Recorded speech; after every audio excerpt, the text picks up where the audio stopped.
The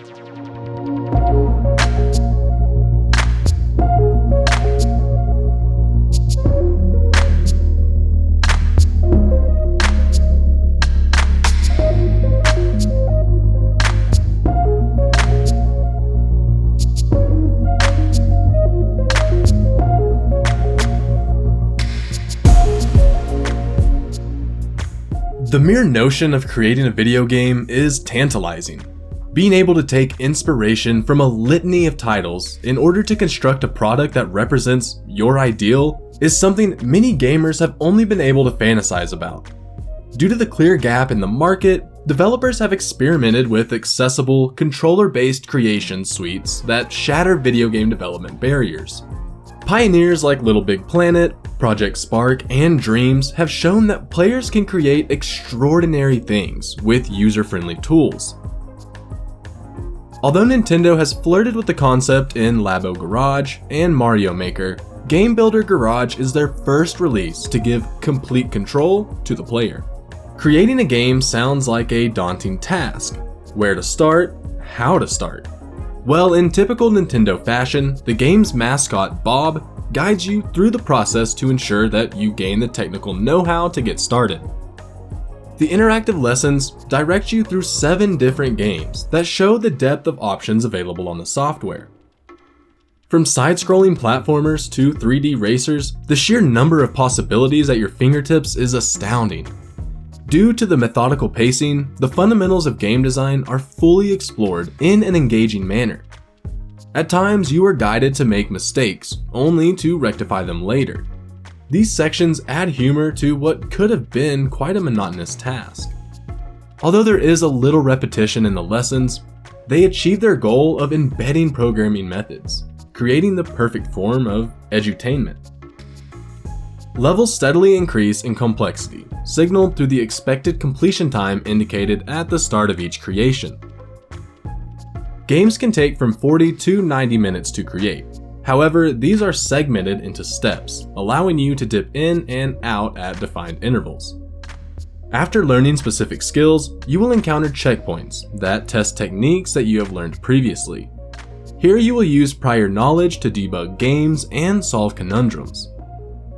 Although they are presented as puzzles, these sections help to digest key processes, allowing you to become a more proficient programmer. Front and center of Game Builder Garage are the nodons.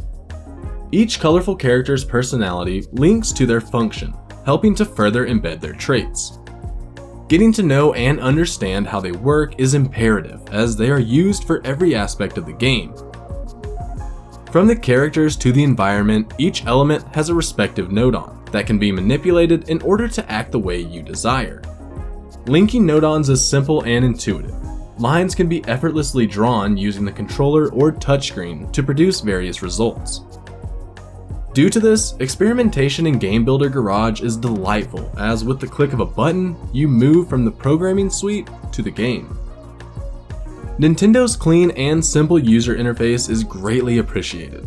There's no clutter whatsoever, allowing you to immerse yourself in the deep mechanics of the game.